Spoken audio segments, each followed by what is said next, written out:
الحمد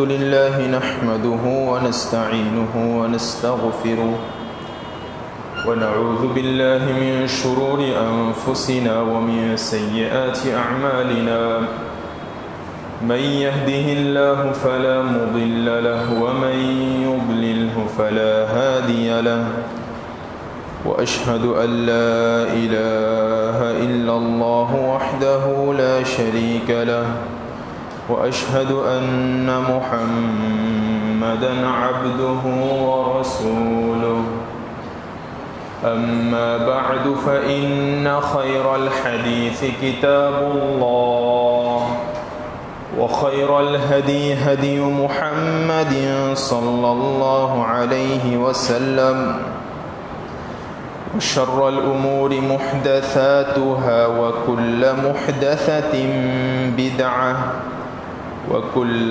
بدعة ضلالة وكل ضلالة في النار.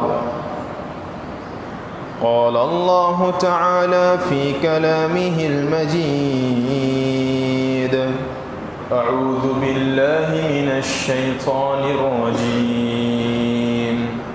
يا أيها الذين آمنوا إذا نودي للصلاة من يوم الجمعة فاسعوا إلى ذكر الله وذروا البيع ذلكم خير لكم إن كنتم تعلمون. فإذا قضيت الصلاة فانتشروا في الأرض وابتغوا من فضل الله واذكروا الله كثيرا لعلكم تفلحون. وإذا رأوا تجارة أو لهوا انفضوا إليها وتركوك قائما قل ما عند الله خير من اللهو ومن التجارة والله خير الرازقين.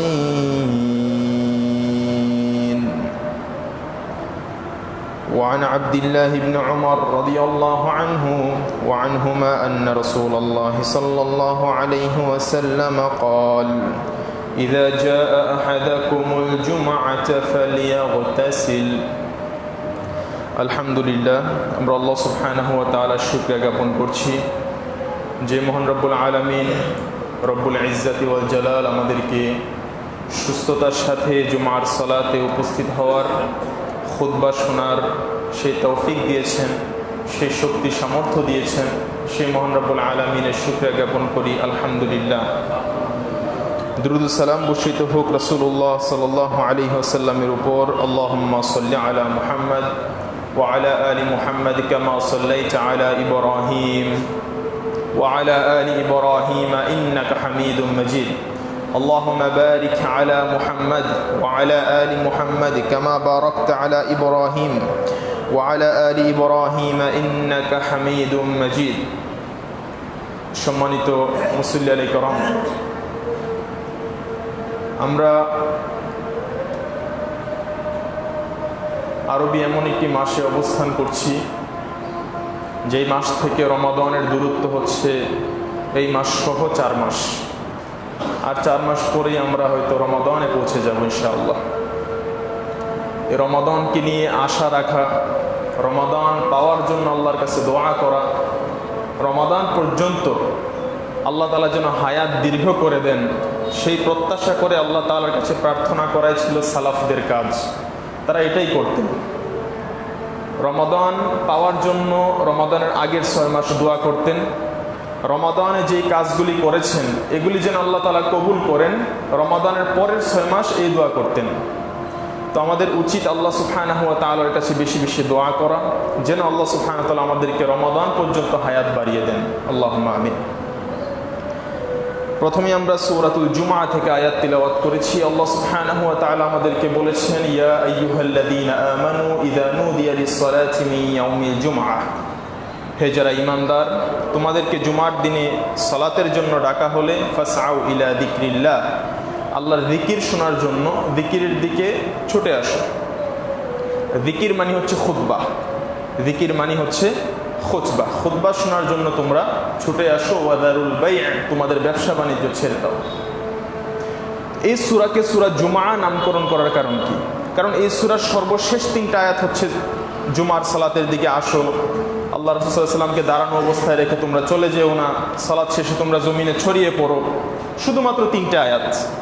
এর আগের আয়াতসমূহে আল্লাহ সুবহানাহু ওয়া তাআলা জুমার দিন সম্পর্কে কোনো আলোচনা করেন নাই।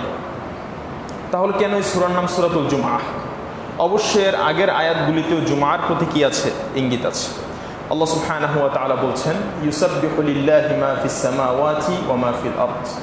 আল্লাহ সুবহানাহু ওয়া তাআলার পৃথিবীতে যত সৃষ্টি আছে, যত কিছু আছে আসমান জমিনে, সব কিছু আল্লাহ তাআলার পবিত্রতা ঘোষণা করে, তাসবিহ বর্ণনা করে। এবং আল্লাহ সুবহানাহু ওয়া তাআলার তাসবিহ বর্ণনা করে কয়েকটি আয়াত এরকম প্রশংসা জ্ঞাপক আল্লাহ সুবহানাহু ওয়া তাআলা বলে, তারপরে তাওরাত যাদেরকে নাজিল করেছিলেন, যাদের উপরে আল্লাহ তাআলা তাওরাত নাজিল করেছিলেন, তাদের ব্যাপারে আল্লাহ সুবহানাহু ওয়া তাআলা বললেন,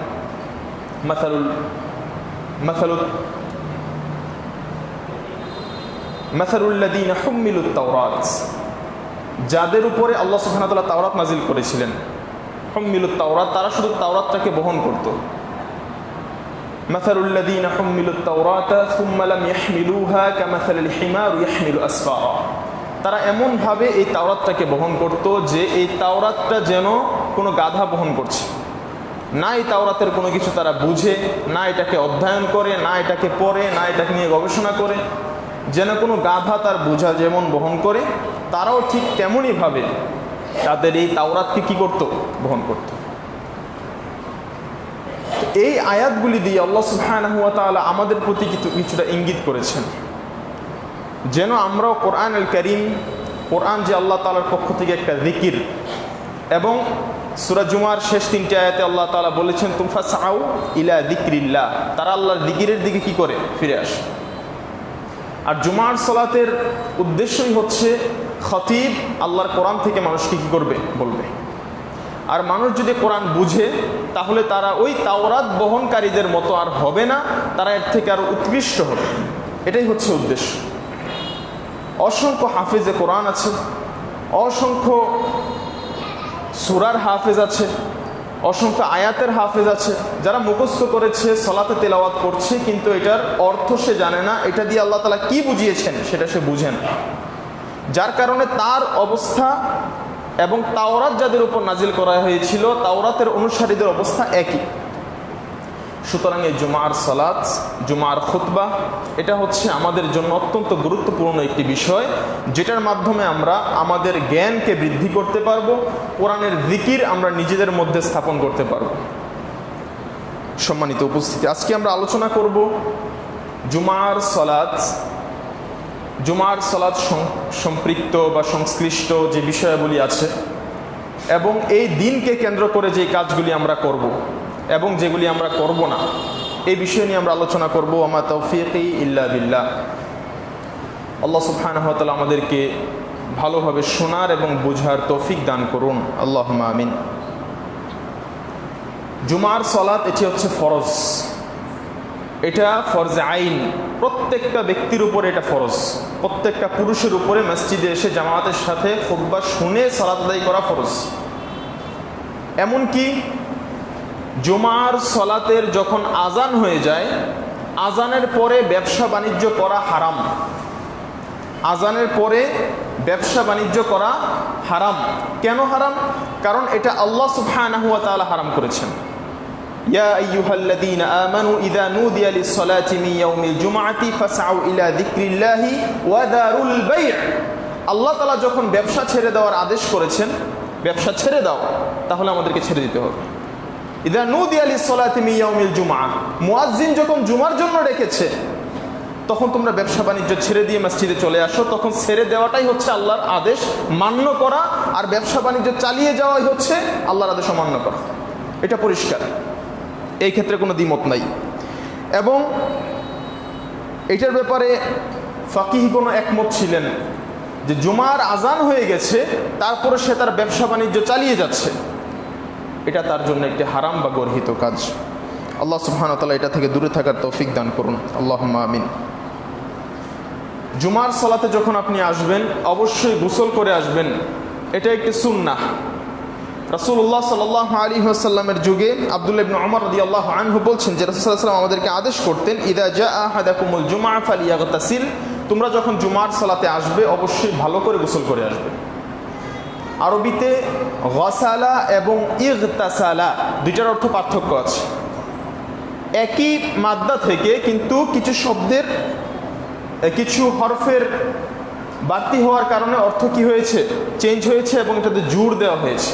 গাসালা মানে হচ্ছে শরীর ধৌত করা, গোসল করা, কিন্তু ইগতাসালা শব্দের অর্থ হচ্ছে ভালোভাবে ধৌত করা। যেমন সামিআ মানে হচ্ছে শোনা, আর ইস্তামাআ মানে হচ্ছে মনোযোগ সহকারে শোনা।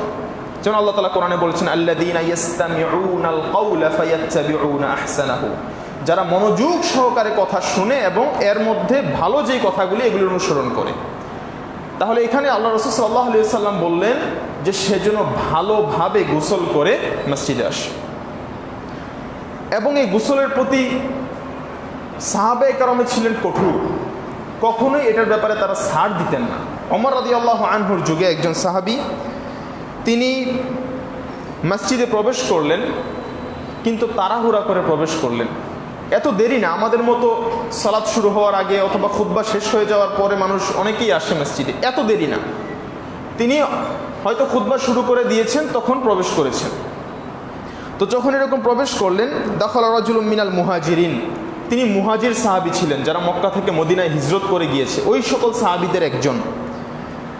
প্রবেশ করে বলে, ফানাদাহু ওমর আইয়াতুস সাআ, ওমর রাদিয়াল্লাহু আনহু তাকে ডাক দিলেন, এই এখন বাজে কয়টা, সময় কত? এখন ঘড়ি তো ছিল না যে এখন সময় কত, কখন মসজিদে এসেছেন আপনি? ক্বালা ইন্নী শুগিলতু ফালাম আনকালিব ইলা আহলি হাত্তা সামি'তুন নিদা, তিনি বললেন যে আমি আমার একটু পারিবারিক কাজে ব্যস্ত ছিলাম, আজান শোনার সাথে সাথেই মসজিদে চলে এসেছি, দেরি করি নাই। সবাই আগে চলে এসেছে আজানের আগেই, আর উনি আজান শোনার সাথে সাথেই তাড়াহুড়া করে চলে এসেছেন। ফালাম আজিদ আন তাওয়াদ্দাতু, উযু ছাড়া আমি আর কিছুই করতে পারিনি। মানে উনি গোসল করার সময় পান নাই, আজান শোনার সাথে সাথে উযু করেই মসজিদে চলে এসেছেন। তখন ওমর রাদিয়াল্লাহু আনহু বললেন, ওয়া উযুউ আয়দান ওয়াল উযুউ আয়দান, আপনি শুধু উযুই করলেন। ওয়াকাদ আলিমতা আন্না রাসূলুল্লাহ সাল্লাল্লাহু আলাইহি ওয়াসাল্লাম কানা ইয়া'মুরু বিল গুসল, অথচ আপনি খুব ভালো করেই জানেন রাসূল সাল্লাল্লাহু আলাইহি ওয়াসাল্লাম সবসময় গোসল করার আদেশ করতেন। আপনি জানেন, আপনি শুধু উযু করেই চলে আসলেন। এরকমভাবে তিনি গোসলের প্রতি অনেক কি হতেন, কঠোর হতেন, যেন জুমার দিনে তারা অবশ্যই গোসল করে মসজিদে আসে। এটার কারণ হিসেবে যারা মুহাদ্দিসগণ ছিলেন তারা এটার ব্যাখ্যা করেছেন কেন রাসূল সাল্লাল্লাহু আলাইহি ওয়াসাল্লাম গোসলের প্রতি বেশি জোর দিয়েছেন। এবং এই আদেশগুলি শুনে মনে হচ্ছে যেন গোসল করা ওয়াজিব, করতেই হবে, কিন্তু এটা ওয়াজিব নয়, এটা হচ্ছে সুন্নাহ। এটা আরেকটি হাদিস থেকে প্রমাণিত হয়। রাসূল সাল্লাল্লাহু আলাইহি ওয়াসাল্লাম সামুরা ইবনে জুনদুব রাদিয়াল্লাহু আনহু থেকে বর্ণিত, তিনি বলছেন যে রাসূল সাল্লাল্লাহু আলাইহি ওয়াসাল্লাম বলেছেন, মান তাওয়াদ্দা ইয়াউমাল জুমআতি ফিহা ওয়া নি'মাহ, যে ব্যক্তি জুমার দিনে সুন্দর করে উযু করে আসবে এটা তার জন্য ভালো, নি'মাহ, এটা তার জন্য ভালো। ওয়া মান ইগতাসালা ফাল গুসলু আফদল, আর যে ব্যক্তি গোসল করে আসবে এটা তার জন্য সর্বোত্তম, সবচেয়ে ভালো। তার মানে উযু করে মসজিদে আসার অনুমতি আছে, এ ব্যাপারে অনুমতি আছে, তিরমিজির হাদিস। কিন্তু কেউ যদি গোসল করে আসে এটা তার জন্য অধিক ভালো, অধিক পছন্দনীয়। এবং আরবের লোকদেরকে এইভাবে ভালো করে গোসল করার, এমনকি আরেক হাদিসে আছে সে যেন গোসলুল জানাবাহ, অপবিত্রতা থেকে, নাপাকি থেকে পবিত্র হওয়ার জন্য যেভাবে খুব ভালো করে গোসল করা হয়, ধৌত করা হয়, এইভাবে যেন সে গোসল করে আসে। এটা বলার কারণ হচ্ছে আরবের লোকেরা খুব কম গোসল করত, কারণ তাদের পানির স্বল্পতা ছিল। আমাদের এরকম অঢেল পানি এরকম তাদের অবস্থা ছিল না। এবং তারা মরুভূমিতে কাজ করত, তাদের গা থেকে তাদের ঘামের কি আসতো, গন্ধ আসতো। এবং তারা যখন একাধিক দিন, 2 দিন 3 দিন গোসল না করে থাকতো, গা থেকে কি আসতো, কিছুটা ঘামের দুর্গন্ধ আসতো। এই জন্য সপ্তাহে একদিনও যেন অন্তত ভালো করে গোসল করে মসজিদে আসে, এটার প্রতি আল্লাহ রাসূল সাল্লাল্লাহু আলাইহি ওয়াসাল্লাম জোর দিতেন। তবে আমরা তো এমন পরিবেশে থাকি, ঘামি খুব কম, এরকম পরিবেশে কেউ যদি শুধু উযু করেই চলে আসে এটা তার জন্য কোনো পাপ হবে না, কোনো গুনাহের কাজও হবে না। তবে গোসল করে আসাটাই সর্বোত্তম। আশা করি আমরা বুঝতে পেরেছি। তারপরে হচ্ছে সে ব্যক্তি সুগন্ধি ব্যবহার করবে, তেল ব্যবহার করবে, এগুলোর কথা আল্লাহ রাসূল সাল্লাল্লাহু আলাইহি ওয়াসাল্লাম হাদিসে বলেছেন। সালমান ফারসি রাদিয়াল্লাহু আনহু তিনি বলেন, লা ইয়াগতাসিলু রাজুলু ইয়াওমাল জুমআতি ওয়া ইয়াতাতাহহারু মাস্তাতাআ মিন তুহরিহি, একজন ব্যক্তি জুমার দিনে ভালো করে গোসল করবে, তার যতটুকু পবিত্রতা অর্জন করার সামর্থ্য আছে।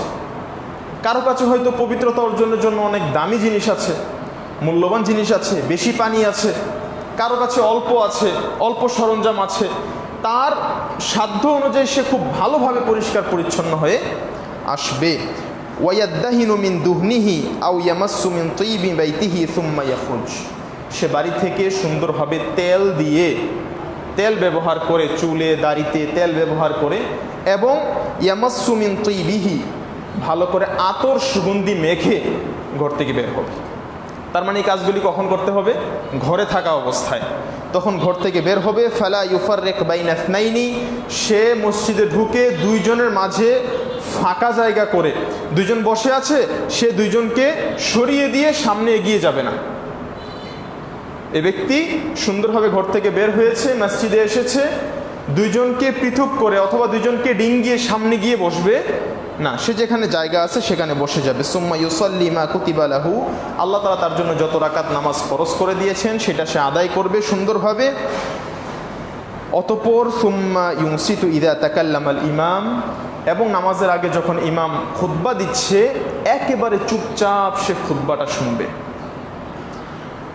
যদি এই কাজগুলি করতে পারে, এই কয়েকটা কাজ, বাড়ি থেকে সুন্দরভাবে গোসল করেছে, তেল মেখেছে, আতর দিয়েছে, বের হয়ে কাউকে কষ্ট দেয় নাই, সুন্দর করে যেখানে ফাঁকা আছে সেখানে বসে গেছে, মনোযোগ দিয়ে খুতবা শুনেছে, একটা কথাও বলে নাই, এবং সালাত আল্লাহ তাআলা যে 2 রাকাত ফরজ করেছেন এটা সুন্দরভাবে সে আদায় করেছে, সালাম ফিরিয়েছে।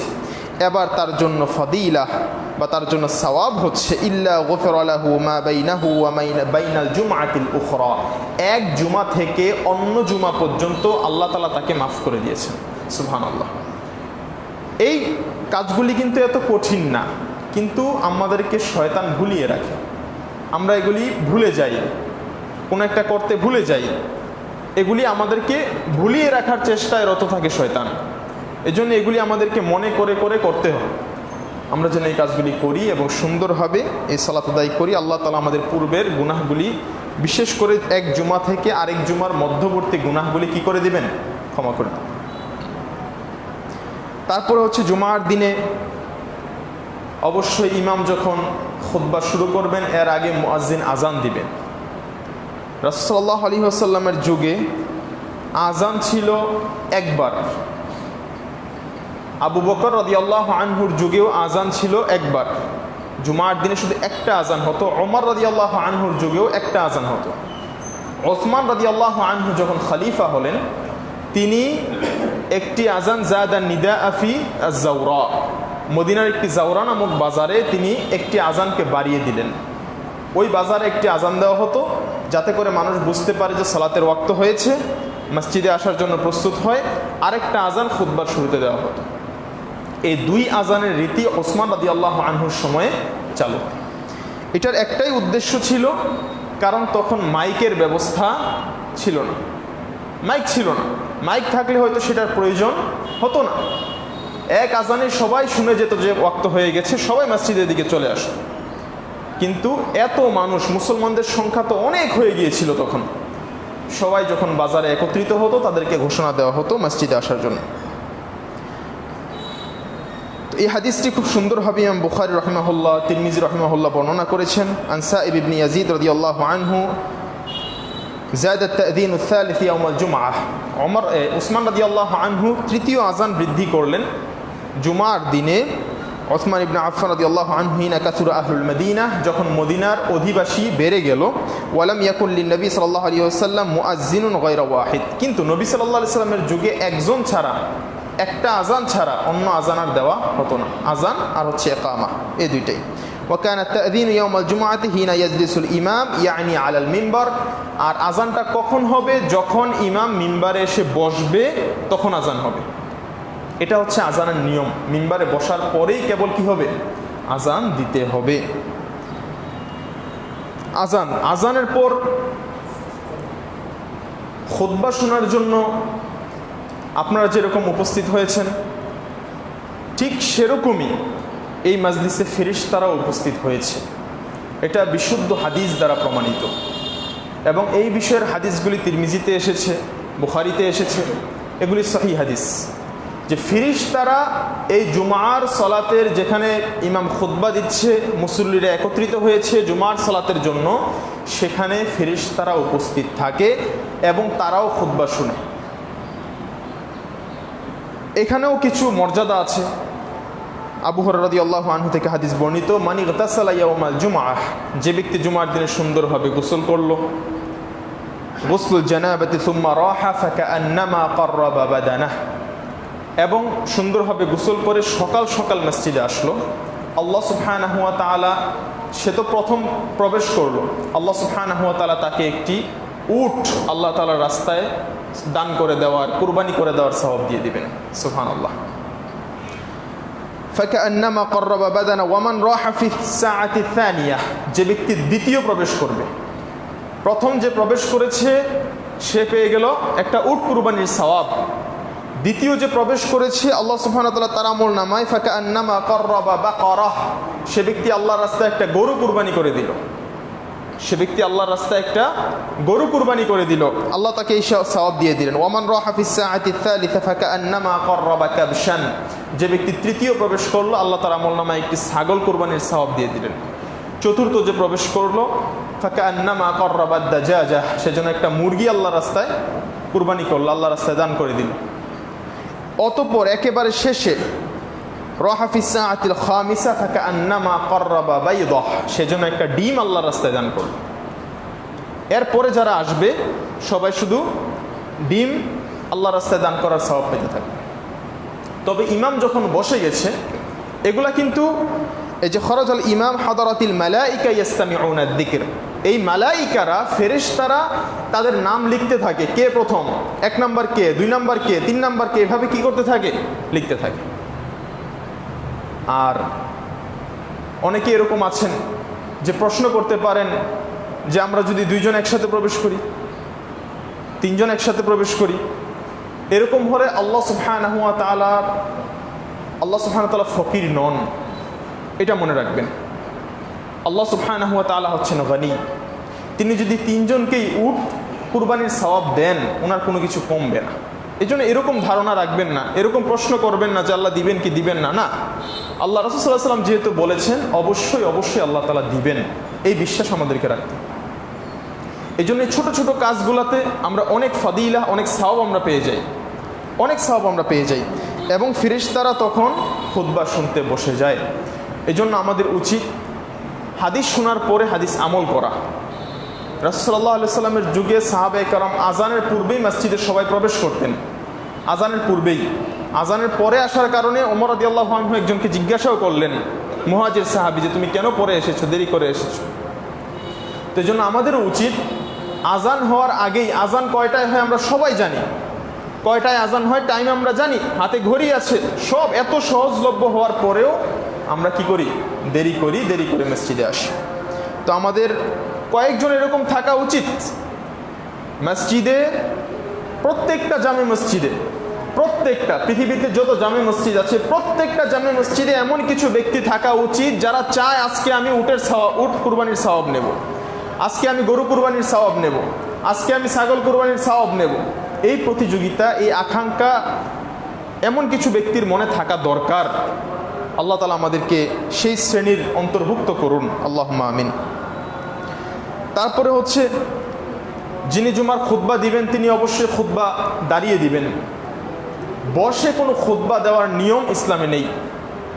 আল্লাহ রাসূল সাল্লাল্লাহু আলাইহি ওয়াসাল্লাম বসে খুতবা দিয়েছেন এরকম কোনো প্রমাণ নেই। যারা বসে বসে খুতবা দেন, বসে বসে মানুষকে করেন, মানুষের সামনে বক্তব্য দেন, তাদের ব্যাপারে কঠিন হুঁশিয়ারিও আছে। আব্দুল্লাহ ইবনে ওমর রাদিয়াল্লাহু আনহু তিনি বলছেন, কান রাসূলুল্লাহ সাল্লাল্লাহু আলাইহি ওয়াসাল্লাম ইয়াখতুবু কাঈমান সুম্মা ইয়াজলিসু সুম্মা ইয়াকুম। আল্লাহ রাসূল সাল্লাল্লাহু আলাইহি ওয়াসাল্লাম খুতবা দিতেন, প্রথমে দাঁড়াতেন, খুতবা দিতেন, অতঃপর বসতেন, অতঃপর আবার দাঁড়াতেন, কামা তাফআলুনা আল-আন, এখন তোমরা যেরকম করছো। সাহাবীদেরকে বলছেন অথবা তাবিদেরকে বলছেন, তোমরা এখন যেরকমভাবে খুতবা দেখছো আমরা দিচ্ছি অথবা সবাই দিচ্ছে, ঠিক এমনইভাবে আল্লাহ রাসূল সাল্লাল্লাহু আলাইহি ওয়াসাল্লাম দাঁড়াতেন, খুতবা দিতেন, একটু বসতেন, বসে আবার দাঁড়াতেন, খুতবা দিতেন, এরপরে খুতবা শেষ করতেন। খুতবা কয়টা তাহলে? দুইটা, দুইবার দাঁড়িয়ে, মাঝখানে তিনি বসতেন, কারণ দীর্ঘক্ষণ দাঁড়িয়ে থাকলে, অথবা এটা ওনার একটা সুন্নাহ যেটা আমরাও পালন করি, এটাই হচ্ছে সুন্নাহ। এই জন্য আমরাও খুতবা দিই কয়টা? দুইটা। কয়টা? দুইটা। খুতবা হবে দুইটা, খুতবা তিনটা না। যারা এটা বুঝতে ভুল করেছে, বিশেষ করে বাংলাদেশ ছাড়া এই উর্দু ভাষাভাষী, হিন্দি ভাষাভাষী কিছু মানুষ আছেন, তারা ছাড়া অন্যান্য দেশের অন্য যত ভাষা আছে তারা তাদের মাতৃভাষায় খুতবা দিচ্ছে। এবং আমাদের এখানে শেখ জসিমউদ্দিন উনি মাতৃভাষায় খুতবার ব্যাপারে আলোচনা করছেন ধারাবাহিকভাবে। তো মাতৃভাষায় যে খুতবা দিবে এই বিষয়ে যত প্রখ্যাত ফাকি আছেন, আলেম আছেন, তাদের কোনো দ্বিমত নাই যে খুতবা কি হবে, মাতৃভাষায় হবে, যে ভাষায় শ্রোতারা মুসল্লিরা বুঝতে পারে। কিন্তু তারা খুতবার মধ্যে আরেকটা বৃদ্ধি করলো বায়ান নাম দিয়ে। বায়ান নাম দিয়েছে বায়ান। খুতবা এবং বায়ানের মধ্যে কোনো পার্থক্য নাই। খুতবা অর্থ যেমন কথা বলা, বক্তব্য দেওয়া, বায়ান অর্থ হচ্ছে কথা বলা, বক্তব্য দেওয়া। তাহলে দুইটা আরবি সমর্থক শব্দ দিয়ে তারা দুইটা খুতবা বানালো। এরকমভাবে যদি বেদাত চলতে থাকে, আরেক জাতি এসে বলবে না আমরা তিনটা দেব, একটা ওয়াজ, একটা বায়ান, একটা খুতবা। আপনি কিছু বলতে পারবেন? আলাদা আলাদা নাম দিয়ে দিয়ে যদি কেউ কেউ বাড়াতে চায়, তাদেরকে অবশ্যই বলতে হবে আল্লাহর খুতবা দিয়েছেন কয়টা? দুইটা। অবশ্যই আমাদেরকে দুইটাই দিতে হবে, মন ইচ্ছে মতো। এটার কোনো দলিল নাই, বেলা দলিলিন আপনি একটা আমল সাবেত করছেন, এটা মানুষকে করার জন্য, অথবা এটার ব্যাপারে নাসিহা করছেন, মানুষকে বুঝাচ্ছেন, এটা করা আমাদের উচিত নয়। খুতবা হবে দুইটাই, এবং এটা হবে এমন ভাষায় যেই ভাষায় মুসল্লি বুঝতে পারে। কিন্তু অবশ্যই সেখানে যিকির থাকবে, যিকরুম মিনাল কোরআন, অধিক পরিমাণে কোরআনের আয়াত থাকবে, হাদিস থাকবে। শুধুমাত্র প্রথম থেকে শেষ পর্যন্ত একজন বাংলা কথাই বললো খুতবায়, এটা খুতবার আসল হলো না। আল্লাহ তাআলা আমাদেরকে বুঝার তৌফিক দান করুন, আল্লাহুম্মা আমিন। রাসূল সাল্লাল্লাহু আলাইহি ওয়াসাল্লাম যে দাঁড়িয়ে খুতবা দিয়েছেন এবং তিনি যে বসে খুতবা দেন নাই, এই বিষয়ে প্রসিদ্ধ মত দিয়েছেন জাবের ইবনে সামুরা রাদিয়াল্লাহু আনহু। তিনি এমন শক্তভাবেই মতামত দিয়েছেন, তিনি বলছেন কানা ইয়াখতুবু কাইমান সুম্মা ইয়াজলিস, তিরমিজির হাদিস। তিনি দাঁড়িয়ে খুতবা দিতেন, তারপরে বসতেন, সুম্মা ইয়াকুম, আবার দাঁড়াতেন, ফায়াখতুবু কাইমান, তিনি দাঁড়িয়ে খুতবা দিতেন। ফামান নাব্বাআকা আন্নাহু কানা ইয়াখতুবু জালিসান, তোমাদের কাছে যদি কেউ বলে তিনি কখনো বসে খুতবা দিতেন, ফাকাদ কাযাবা, সে মিথ্যা কথা বলছে। ফাকাদ ওয়াল্লাহি সাল্লাইতু মা'a রাসূলিল্লাহি সাল্লাল্লাহু আলাইহি ওয়াসাল্লাম মিন আলফাই সালাতিন, আল্লাহর কসম আমি আল্লাহ রাসূল সাল্লাল্লাহু আলাইহি ওয়াসাল্লামের সাথে 2000 ওয়াক্ত সালাত আদায় করেছি। সুবহানাল্লাহ। আমি সাক্ষ্য দিচ্ছি যে আল্লাহ রাসূল কখনো বসে খুতবা দেয় নাই। জাবের ইবনে সামুরা রাদিয়াল্লাহু আনহু বলছেন, গুণে রেখেছেন। আল্লাহু আকবার। কত ভালোবাসতেন রাসূল সাল্লাল্লাহু আলাইহি ওয়াসাল্লামকে, কত ওয়াক্ত সালাত করেছেন, সেটাও তারা গুণে রেখেছেন। তো তিনি আল্লাহর কসম করে বললেন আল্লাহ রাসূল সাল্লাল্লাহু আলাইহি ওয়াসাল্লাম দাঁড়িয়েই খুতবা দিয়েছেন, কখনো বসে দেন নাই। কেউ যদি বলে যে তিনি বসে খুতবা দিয়েছেন, সে যেন কি বলছে? মিথ্যা বলছে, সে মিথ্যুক। সহিহ মুসলিমের আরেকটি হাদিসে কাব ইবনে উজরাহ রাদিয়াল্লাহু আনহু তিনি বলছেন, দাখালাল মসজিদ ওয়া আব্দুর রহমান ইবনে উম্মে হাকাম ইয়াখতুবু কাঈদান, আব্দুর রহমান ইবনে উম্মে হাকাম বসে বসে খুতবা দিচ্ছে, আর এই সাহাবী কাব ইবনে উজরা তিনি মসজিদে প্রবেশ করলেন, দেখলেন একজন বসে বসে কি করছে? খুতবা দিচ্ছে। তিনি এতটাই রাগান্বিত হলেন, তিনি বললেন, উনজুরু ইলা হাযাল খাবীথ, এই অপবিত্র লোকটার দিকে তাকাও, ইয়াখতুবু জালিসান, সে বসে বসে খুতবা দিচ্ছে। এই খাবিথ লোকটার দিকে তাকাও। খাবিথ কেন বলেছেন? কারণ সে একটা বিদআত শুরু করেছে। যেই কাজ আল্লাহ রাসূল সাল্লাল্লাহু আলাইহি ওয়াসাল্লাম খুতবার সময় করে নাই, এই কাজ সে বিনা উজরে, খতিব যদি অসুস্থ হয়, দাঁড়ানোর মতো শক্তি না থাকে, সেটা ভিন্ন কথা। সে দাঁড়ানোর মতো তার ক্ষমতা নাই, দাঁড়িয়ে থাকার তার সামর্থ্য নাই, সে বসে খুতবা দিবে। কিন্তু বিনা উজরে সে বসে বসে খুতবা দিচ্ছে, তার দিকে তাকিয়ে তিনি বললেন, উনজুরু ইলা হাযাল খাবীথ, এই অপবিত্র লোকটার দিকে তাকাও, সে কি করছে? বসে বসে খুতবা দিচ্ছে।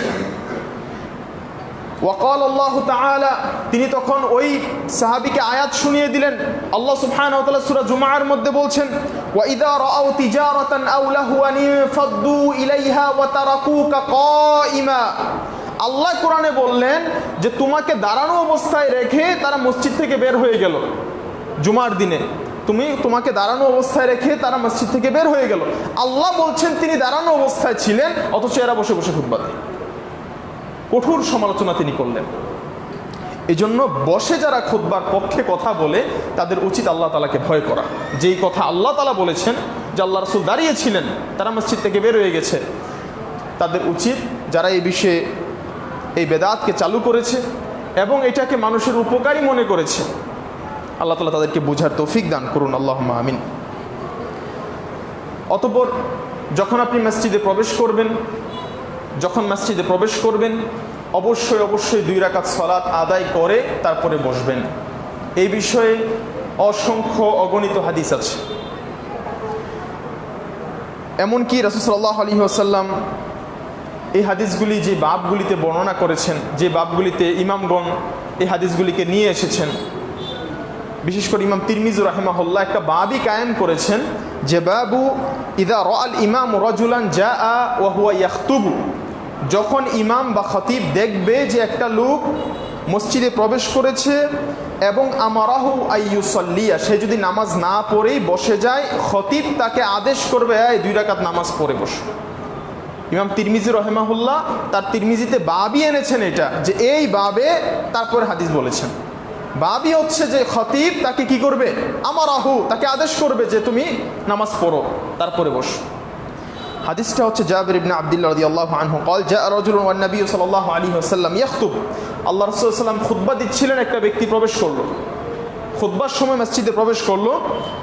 তখন রাসূল সাল্লাল্লাহু আলাইহি ওয়াসাল্লাম জিজ্ঞাসা করেন, আসল্লাইতা ইয়া ফুলান, তুমি কি নামাজ আদায় করেছো, 2 রাকাত নামাজ পড়েছো? ফাকাল লা, তিনি বললেন নাই, পড়ি নাই। তখন রাসূল সাল্লাল্লাহু আলাইহি ওয়াসাল্লাম বললেন, কুম ফারকা, দাঁড়াও এবং 2 রাকাত নামাজ আদায় করো। এই 2 রাকাত নামাজ আদায়ের ব্যাপারে অনেকে আরেকটু বড় হাদিসটাকে নিয়ে আসেন, যেখানে বলা আছে যে এই ব্যক্তিটা ছিল একটু গরিব, জীর্ণ শীর্ণ, তার পোশাক ছিল ছেঁড়া। তাকে দেখানোর জন্য তিনি কি করেছেন, দাঁড় করিয়েছেন, সালাত আদায় করিয়েছেন। অনেকে এরকম ব্যাখ্যা করেন, এই ব্যাখ্যা সঠিক, এ ব্যাপারে স্পষ্ট হাদিসও আছে। কিন্তু এই যে সংক্ষিপ্ত হাদিসটা ইমাম তিরমিজি রাহিমাহুল্লাহ নিয়ে এসেছেন, ইমাম বুখারী রাহিমাহুল্লাহ নিয়ে এসেছেন এবং বাবই কায়েম করেছেন যে খতিব তাকে আদেশ করবে যদি সে নামাজ না পড়ে বসে যায়। এটা কাপড় ছেঁড়া গরিবের কারণে বলেন নাই, আমরা তাদের থেকে বেশি বুঝি, এটা হচ্ছে আমাদের সমস্যা। আমরা বড় ইমামদের চেয়ে, মুহাদ্দিসদের চেয়ে আমরা নিজেরা কি বুঝি, বেশি বোঝার চেষ্টা করি। এজন্য আমাদের উচিত মসজিদে যখনই প্রবেশ করব তখন অবশ্যই 2 রাকাত সালাত আদায় করে তারপরে আমরা বসবো। এটা হচ্ছে মসজিদের আদব, মসজিদের প্রতি সম্মান। কিন্তু মসজিদের প্রবেশের সময় যে সালাত আমরা পড়ব 2 রাকাত, সে 2 রাকাত হতে পারে, 4 রাকাত হতে পারে, এটা জুমার সালাতের সাথে সম্পৃক্ত নয়। জুমার যে 2 রাকাত সালাত অথবা জুমার সালাত, এর সাথে এই 2 রাকাত কি নয়, সম্পর্কযুক্ত নয়। ক্বাবলাল জুমআ একেবারে নির্দিষ্ট কোনো কি নাই, সালাত নাই। তবে জুমার পরে আল্লাহ রাসূল সাল্লাল্লাহু আলাইহি ওয়াসাল্লাম সবসময় 4 রাকাত সালাত পড়তেন, এই বিষয়ে স্পষ্ট হাদিস আছে। তার মানে যেটা নাম আমরা দিয়েছি বাদাল জুমআ, জুমার পরে, বাদাল জুমা, বাদল জুমা, অনেক নাম আমরা বলি, এসব না। জুমার পরে মানে হচ্ছে বাদাল জুমা, জুমার পরে রাসূল সাল্লাল্লাহু আলাইহি ওয়াসাল্লাম নামাজ আদায় করতেন, 4 রাকাত সুন্নাত আদায় করতেন। এ ব্যাপারে স্পষ্ট হাদিস, ইজা সাল্লা আহাদাকুমুল জুমআ ফালিয়ুসাল্লি বাদাহা আরবাআন, তোমরা কেউ যখন জুমার সালাত আদায় করবে তা সে যেন এর পরে 4 রাকাত সুন্নাত আদায় করে নেয়। এবং সেটা আদায়ের পদ্ধতিগত ভিন্নতা আছে। যেমন আপনি চাইলে 4 রাকাত মসজিদে আদায় করতে পারেন, আবার চাইলে আপনি 4 রাকাত বাসায় আদায় করতে পারেন। আর রাসূল সাল্লাল্লাহু আলাইহি ওয়াসাল্লাম সাধারণত 2 রাকাত মসজিদে আদায় করতেন, 2 রাকাত বাড়িতে পড়তেন, অথবা 4 রাকাতই বাড়িতে পড়তেন, এই দুইটাই করতেন। 4 রাকাতই মসজিদে পড়তেন, এরকম খুব কম পাওয়া যায়। আমরাও ইনশাআল্লাহ সেটা আমল করব। অনেকে আছে সালাম ফিরানোর পরে চলে যায়, এমনকি জিকিরগুলিও করি না। জুমার দিন এত মহৎ একটা দিন, আমরা জুমার সালাতের পরে জিকির আসকারগুলিও করি না, উঠে চলে যাই। এই সুন্নাতের, এই জিকির আসকারের কোনো গুরুত্ব আমাদের কাছে নাই। হাদিসের প্রতি এই গুরুত্ব কমে যাওয়া, সুন্নার প্রতি এই গুরুত্ব কমে যাওয়া, এটা হচ্ছে উম্মতে মুহাম্মাদের জন্য একটা অধপতনের কারণ। আল্লাহ তাআলা আমাদেরকে হাদিসের প্রতি, সুন্নার প্রতি ভালোবাসা বাড়িয়ে দিক, আল্লাহুম্মা আমিন। তারপর হচ্ছে খতিবের দিকে ফিরে বসা। অনেকে আছি আমরা এসে কাতার ধরে বসে যাই। কাতার ধরে হচ্ছে সালাতের জন্য কাতার। জুমার যখন খুতবা চলবে, খুতবার সময় কোনো কাতার ধরে বসার নিয়ম নাই। জামাতের জন্য, সালাতের জন্য কাতার ধরে দাঁড়াতে হবে, কাতার সোজা করতে হবে, পায়ে পা, কাঁধে কাঁধ মিলিয়ে ফাঁকা বন্ধ করে দাঁড়াতে হবে। কিন্তু জুমার যখন খুতবা চলছে তখন আব্দুল্লাহ ইবনে মাসউদ রাদিয়াল্লাহু আনহু বলছেন, কানা রাসূলুল্লাহ সাল্লাল্লাহু আলাইহি ওয়াসাল্লাম ইযা ইসতাওয়া আলাল মিম্বার ইসতাকবালনাহু বিউজুহিনা। যখন রাসূল সাল্লাল্লাহু আলাইহি ওয়াসাল্লাম খুতবা দিতে শুরু করতেন তখন আমরা আমাদের চেহারাগুলিকে আল্লাহ রাসূল সাল্লাল্লাহু আলাইহি ওয়াসাল্লামের দিকে ফিরিয়ে নিতাম। ইস্তাকবালনা মানে আমরা সবাই আল্লাহ রাসূলের দিকে ঘুরে বসতাম, সবাই ঘুরে বসতাম। সালাত শুরু হয়ে গেলে, খুতবা শেষ হয়ে গেলে তখন আবার কাতার ধরে সবাই দাঁড়িয়ে যেত। এই জন্য যদিও আমাদের মসজিদের পরিধি এতটা বড় না, কিন্তু যে বড় বড় মসজিদগুলি আছে দেখা যায় জায়গা আছে, বসার যথেষ্ট স্পেস আছে, কিন্তু তারা বসেছে একেবারে দূরে, কোনো কোনায়, কোনো সাইডে বসে আছে যেখান থেকে শোনাও যায় না, মনোযোগ থাকে না, এরকম জায়গায় বসে বসে খুতবা শুনছে। এটা উচিত না। উচিত ইমামের কাছাকাছি থাকা, ইমামের কাছাকাছি বসা, তার দিকে মুখ করে বসা। তারপর হচ্ছে পায়ের নলি ধরে আছে অনেকে বসে, পায়ের নলি ধরে অনেকে বসে থাকে, দুইটা পায়ের হাঁটু একসাথে করে নলিটাকে আঁকড়ে ধরে বসে আছে। এরকম হয় জুমার সালাতে, এরকমটা অনেকেই করে। রাসূল সাল্লাল্লাহু আলাইহি ওয়াসাল্লাম এটা নিষেধ করেছেন। সাহাল ইবনে মুআজ রাদিয়াল্লাহু আনহু তার বাবা থেকে বর্ণনা করেছেন, আন্না নবী সাল্লাল্লাহু আলাইহি ওয়াসাল্লাম নাহা আনিল হাবওয়াতি ইয়াউমাল জুমআতি ওয়াল ইমামু ইয়াখতুবু। যখন ইমাম বা খতিব খুতবা দিচ্ছে তখন তোমরা এই আল হাবওয়াহ, যেটা দিয়ে বাচ্চারা কি করে হামাগুড়ি দেয়, মানে দুই হাঁটু বুঝাচ্ছেন, এই নলা বা হাঁটু এই দুইটাকে তোমরা জড়িয়ে ধরে জুমার দিনে বসে থেকো না, অথচ ইমাম খুতবা দিচ্ছে। এটার অনেকগুলি কারণ হতে পারে, কারণ আমরা ব্যাখ্যা করছি না, যেহেতু রাসূল সাল্লাল্লাহু আলাইহি ওয়াসাল্লাম নিষেধ করেছেন আমরা করব না। তবে এক্ষেত্রে কারণের ক্ষেত্রে আলোচনা করলে বলা যাবে, এক্ষেত্রে আপনার পেটে চাপ পড়তে পারে, যে কোনো সময় উযু ভেঙে যেতে পারে, এটার সম্ভাবনা বেশি থাকে। এবং উযু ভেঙে গেলে আপনার সেটা খেয়ালও না হতে পারে। যখন আপনি পেটে জুড়ে চাপ দিয়ে বসবেন, পা দুটা উঁচু করে, এক্ষেত্রে জুমার সালাতে যেহেতু আপনি খুতবা শুনছেন, এটা একটা অমনোযোগিতার কারণ। এজন্য এটা আমাদের করা উচিত নয়। রাসূল সাল্লাল্লাহু আলাইহি ওয়াসাল্লাম যেহেতু নিষেধ করেছেন, আমরা কখনোই দুই হাঁটুকে উপরে তুলে নলা ধরে বসবো না ইনশাআল্লাহ। তারপর হচ্ছে যদি কারো ঘুম আসে, জুমার খুতবা শোনার সময় ঘুম অধিকাংশ মানুষেরই আসে। যদি ঘুম আসে তাহলে আমাদের কিছু করণীয় আছে। জুমার খুতবা চলাকালীন সময় যদি কারো ঘুম আসে, আব্দুল্লাহ ইবনে ওমর রাদিয়াল্লাহু আনহু বলছেন, রাসূল সাল্লাল্লাহু আলাইহি ওয়াসাল্লাম আমার কাছে বলেছেন, ইযা নাআসা আহাদাকুম ইয়াউমাল জুমআতি ফালিয়াতাহাওয়াল। যখন তোমাদের জুমার দিনে, ওয়াল ইমামু ইয়াখতুব মাজলিসিহি, জুমার দিনে যদি তোমাদের কারো ঘুম আসে তাহলে অবশ্যই ফালিয়াতাহাওয়াল, তুমি তোমার জায়গাকে পরিবর্তন করে নেবে। যখন আপনি বসে খুতবা শুনছেন, আপনার ঘুম এসেছে, আপনি আপনার জায়গাকে পরিবর্তন করে নেবেন। যেখানে বসে আছেন এই জায়গা থেকে সরে অন্য জায়গায় বসবেন, অথবা পাশের জনের সাথে আপনি কি করে নিলেন, জায়গা শেয়ার করে নিলেন, একটু সরে বসলেন, একটু সামনে এসে বসলেন, একটু পেছনে গিয়ে বসলেন, তাহলে আপনার ঘুম চলে যাবে। রাসূল সাল্লাল্লাহু আলাইহি ওয়াসাল্লাম যাদের তন্দ্রা আসে, ঘুম আসে, তাদের ব্যাপারে এই কথা বলেছেন, যখনই ঘুম আসবে, তন্দ্রা আসবে, সেজন্য জায়গা কি করে পরিবর্তন করে বসে। তারপর কেউ যদি ইচ্ছা করে জুমার নামাজ ছেড়ে দেয়, অনেক মানুষ এরকম আছে জুমার নামাজে পর্যন্ত হাজির হয় না, অথচ সে নিজেকে মুসলমান দাবি করে, মুসলিম দাবি করে, ইমানদার দাবি করে। ওইসব ব্যক্তিদের উচিত এই হাদিস শুনে রাখা, যারা ইচ্ছাকৃতভাবে জুমার সালাত ছেড়ে দেয়, আল্লাহ সুবহানাহু ওয়া তাআলা তাদের জন্য ভয়ঙ্কর এক শাস্তির কথা বলেছেন। রাসূল সাল্লাল্লাহু আলাইহি ওয়াসাল্লাম বলছেন যে মান তারাকাল জুমআতা থালাথা মাররাত, যে ব্যক্তি 3 জুমা একসাথে ছেড়ে দিল। কয় জুমা? 3 জুমা। একাধারে 3 জুমা সে হাজির হয় নাই, জুমার সালাত আদায় করে নাই, তাহাউনান বিহা, এমনি কোনো কারণ নাই। জুমা মানে হচ্ছে আপনি জুহর পড়েছেন, জুমা পড়েন নাই, এরকম হলেও ইচ্ছাকৃতভাবে আপনি বাসায় জুহর পড়েছেন, জুমার নামাজে আসেন নাই, আপনি কোথাও যাচ্ছেন, রওনা দিয়েছেন, আপনি রাস্তায় জুমা পড়েন নাই, পড়ার সুযোগ ছিল আপনি পড়েন নাই, জুহর পড়েছেন, ইচ্ছা করে করে আপনি 3 জুমা একসাথে ছেড়ে দিয়েছেন, তাহলে তবা আল্লাহু আলা কলবিহি, আল্লাহ তার অন্তরে মোহর মেরে দেন। নাউযুবিল্লাহি মিন যালিক। তবা আল্লাহ ফি কলবিহি, আল্লাহ তার অন্তরে মোহর মেরে দেন। মোহর মানে হচ্ছে এই অন্তর দিয়ে ভালো খারাপ চিনা খুব কষ্ট হয়ে যাবে। যে অন্তরে মোহর পড়ে যায় এই অন্তর হেদায়েত পাওয়া, হেদায়েতের আলো পাওয়া খুব কষ্টসাধ্য। এই জন্য এমন কোনো কাজ আমরা করব না যাতে আমাদের অন্তর তালাবদ্ধ হয়ে যায়, অন্তরে মোহর পড়ে যায়, অন্তর দৃষ্টি অন্ধ হয়ে যায়, এমন কোনো কাজ আমরা করব না ইনশাআল্লাহ। তারপর হচ্ছে জুমার দিনে একটি বিশেষ মুহূর্ত আছে, যেই মুহূর্তে দোয়া করলে আল্লাহ সুবহানাহু ওয়া তাআলা কবুল করেন।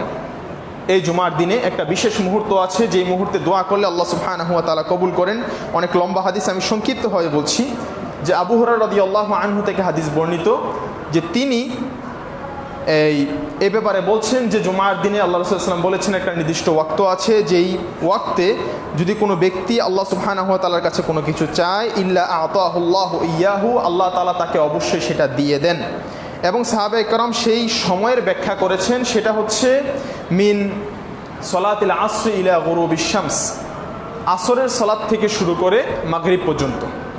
এই সময়ের মাঝে একটা গুরুত্বপূর্ণ সময় আছে, যে সময়টাতে আপনি যদি ইস্তেগফার করেন, আল্লাহর কাছে কোনো কিছু চান, আল্লাহ তাআলার কাছে দোয়া করেন, আল্লাহ তাআলা সেটা কি করেন? কবুল করেন। জুমার দিনে দেখবেন বিশেষ করে আসর থেকে মাগরিবের সময়টাই আমাদের সবচেয়ে বেশি উপেক্ষিত সময়, তেমন গুরুত্ব থাকে না। এজন্য এই সময়টাকে আমাদেরকে দাম দিতে হবে। আসর থেকে নিয়ে মাগরিব পর্যন্ত আপনি মসজিদে বসেও থাকতে পারেন, ইবাদত বন্দেগী করতে পারেন, দোয়া করতে পারেন, এই কাজগুলি করবেন। তবে আপনি সালাত আদায় করবেন না। আসর সালাতের পরে কোনো নফল সালাত আদায় করার অনুমতি নেই যতক্ষণ না মাগরিবের আজান হয়। তারপর হচ্ছে জুমার দিনে আপনি সূরা কাহাফ তিলাওয়াত করবেন। সূরাতুল কাহাফ কোরআন কারীমের 18 নম্বর সূরা, সূরাতুল কাহাফ। কাহাফ তিলাওয়াত করার ফলে আপনাকে আল্লাহ তাআলা অনেক ফাদিলা দিবেন। আজকে যারা তিলাওয়াত করে এসেছেন আলহামদুলিল্লাহ, এবং যারা করেননি এখনো, তারা বাড়ি গিয়ে তিলাওয়াত করার সিদ্ধান্ত নেবেন, সংকল্প করবেন যে ইনশাআল্লাহ আমি বাড়ি গিয়ে সূরা কাহাফটা তিলাওয়াত করব ইনশাআল্লাহ। সূরা কাহাফ যারা জুমার দিনে তিলাওয়াত করবে, আবু সাঈদ খুদরি রাদিয়াল্লাহু আনহু বলেন যে মান ক্বারা সূরাতাল কাহফ ফি ইয়াউমিল জুমআ আদাআ লাহু মিন নূরিম মা বাইনাল জুমআতাইন।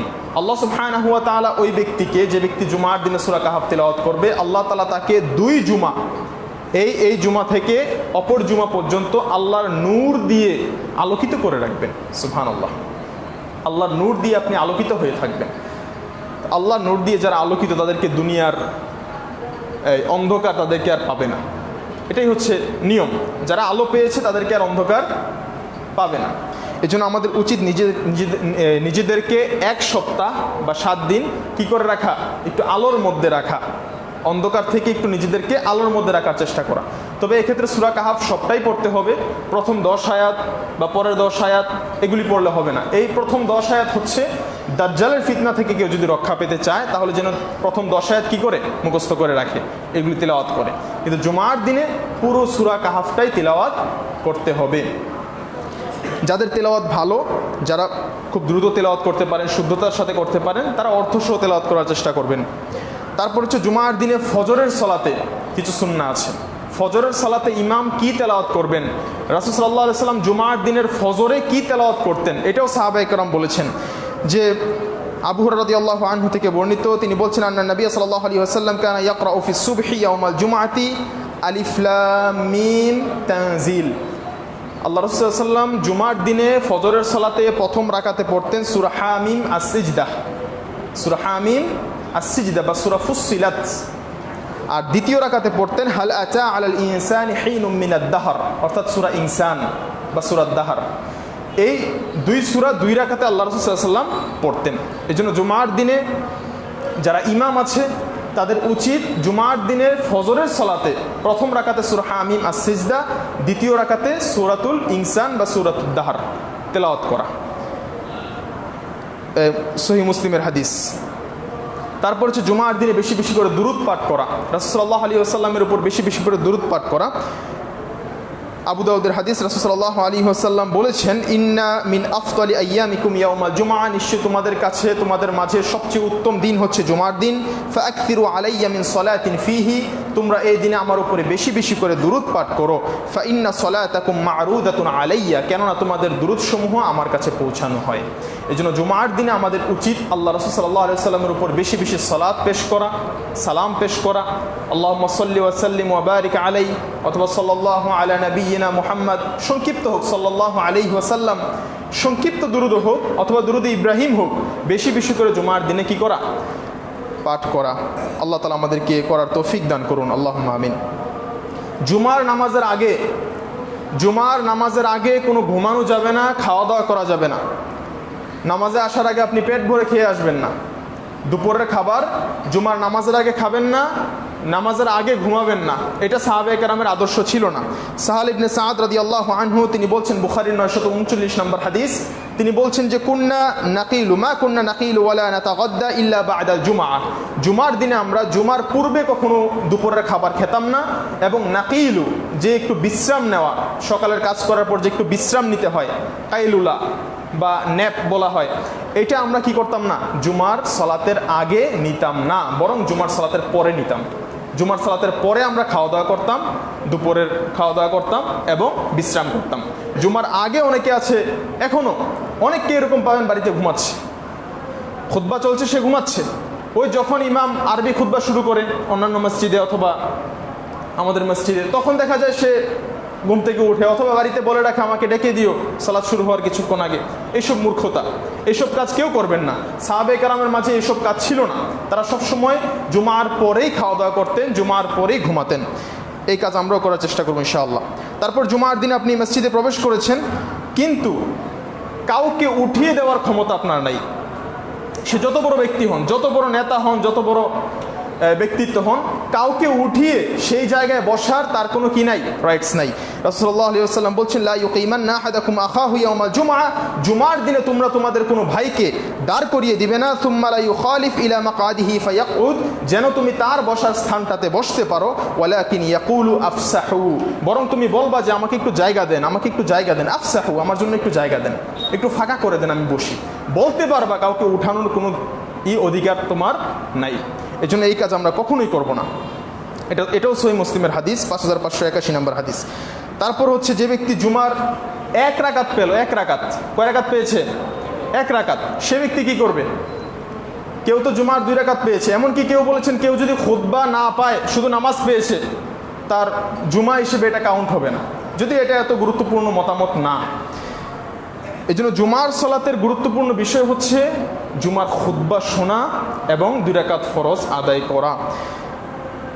রাসূল সাল্লাল্লাহু আলাইহি ওয়াসাল্লাম জুমার দিনে যারা 1 রাকাত পেল তাদের ব্যাপারে বলছেন যে, মান আদরাকা রাকাতাম মিনাল জুমআ ফালিয়াদিফ ইলাইহা উখরা, যে ব্যক্তি জুমার দিনে 1 রাকাত নামাজ পাবে, সে যেন পরের 1 রাকাত সহ এটাকে পূর্ণ করে নেয়।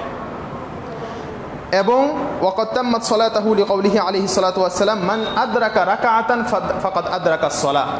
ওই কথা, ওই হাদিস এই কথাটাকে সাব্যস্ত করে রাসূল সাল্লাল্লাহু আলাইহি ওয়াসাল্লাম বলেছেন, যে ব্যক্তি নামাজের রাকাত পেয়ে যায়, সে যেন সালাতটাই পেয়ে গেল। রাকাত পেতে হবে, আর রাকাত পাওয়ার জন্য সর্বশেষ মিকদার হচ্ছে রুকু পাওয়া। রুকু পেলে সে রাকাত পেল, রাকাত পেলে সে জামাতটা পেল, সালাতটা পেল। আর যদি কেউ রুকু হারিয়ে ফেলে, 2 রাকাতের কোনো রাকাতই পায় নাই, আব্দুল আজিজ বিন বাজ রহিমাহুল্লাহর ফতোয়া হচ্ছে, আম্মাল্লাযী আদরাকা তাশাহুদ ফাকাত ফাহাদা ইউসাল্লি যুহরা, যে ব্যক্তি শুধুমাত্র তাশাহুদ পেল, এসে দেখলো ইমাম বসে আছে, সে এসে ইমামের সাথে বসে গেল, সে অবশ্যই জুহরের নিয়ত করে 4 রাকাত সালাত আদায় করবে। সে জুমা পায় নাই, সে জুমার সালাত পায় নাই। তো আমরা চেষ্টা করবো ইনশাআল্লাহ এইসব ব্যক্তির কাতারে যেন আমরা না যাই। আমরা চেষ্টা করব সবার আগেই মসজিদে প্রবেশ করার এবং খুতবা শোনার, নিজেদের আমল ইমানকে ইসলাহ করার, নিজেদেরকে পরিবর্তন করার, উপদেশ গ্রহণ করার, মন মানসিকতা তৈরি করার। আল্লাহ সুবহানাহু ওয়া তাআলা আমাদেরকে কথাগুলি বুঝার, আমল করার তৌফিক দান করুন। আল্লাহুম্মা আমিন। আকুলু কাওলি হাযা আস্তাগফিরুল্লাহ ওয়া লাকুম ওয়া লিসাইরিল মুসলিমিন ফাস্তাগফিরুহু ইন্নাহু হুয়াল গফুরুর রহিম।